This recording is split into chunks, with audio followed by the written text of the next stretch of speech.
To my channel. আশা করছি সকলে ভালো আছো, সুস্থ আছো। আজকে ব্লগটা এখান থেকে শুরু করছি, দেখতে থাকো আর অবশ্যই কমেন্ট করো। আজকে সকাল সকাল পুজোটা সেরে নিচ্ছি, কারণ একটু বেরোবো, তাই জন্য এই 10:30 মতো বাজে। তার মধ্যে আমার পুজো হয়ে গেছে। আজকে বৃহস্পতিবার, তাই আজকে মা লক্ষ্মীকে একটুখানি নিজের মতো করে সাজিয়ে গুছিয়ে পুজোটা করছি। আর এই যে শাড়িটা পরিয়েছি, এটা কিন্তু আমার নিজের হাতে বানানো শাড়ি। অবশ্যই কিন্তু তোমরা কমেন্টে জানিও তোমাদের কীরকম লাগলো শাড়িটা। ঢাকাই জামদানির পিস বাড়ি থেকে নিয়ে এসেছিলাম, সেটা দিয়েই বানিয়েছি, তবে কিন্তু সেলাই ছাড়া বানিয়েছি, আঠা দিয়ে। একদিন তোমাদেরকে দেখাবো কীরকমভাবে বানিয়েছি আমি শাড়িগুলো।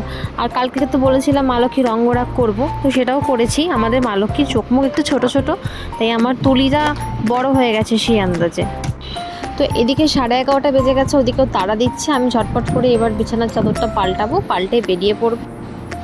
তো ওপারে গেলে অনেক কিছু তখন মনে পড়ে, এটা কিনতে হবে ওটা কিনতে হবে। আর সামনেই তো রাশে লক্ষ্মী পুজো করবো, তার জন্য 2-3টে জিনিস কিনতে হবে, কারণ এবছর লক্ষ্মী পুজোর দিন তো কিছু কেনা হয়নি।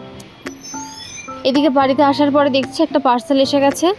ও সেটাকে আগে আনবক্সিং করতে বসলো, সব ঠিকঠাক আছে কিনা দেখার জন্য বসে পড়েছি। আর আজকে তো রান্না হয়েছিল মুসুরির ডাল, এদিকে আমের চাটনি করেছি, মাটন সৌরভ করেছে, ডাল আছে, কচুর তরকারি, সেটা নিই খাইনি বলে।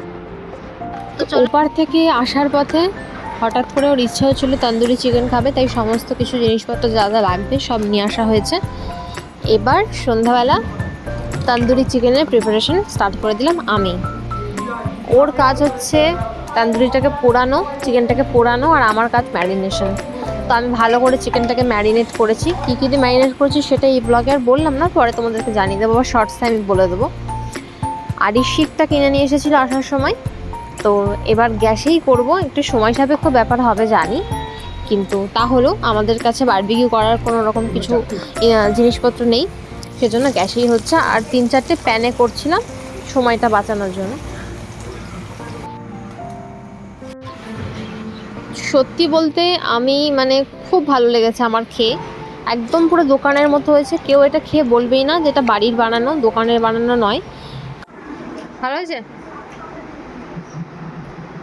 তো আজকে সারাদিনের ছোটোখাটো একটা ব্লগ তোমাদের সাথে শেয়ার করলাম। জানি না তোমাদের কীরকম লাগলো, অবশ্যই কিন্তু ভালো লাগলে লাইক কমেন্ট করতে ভুলো।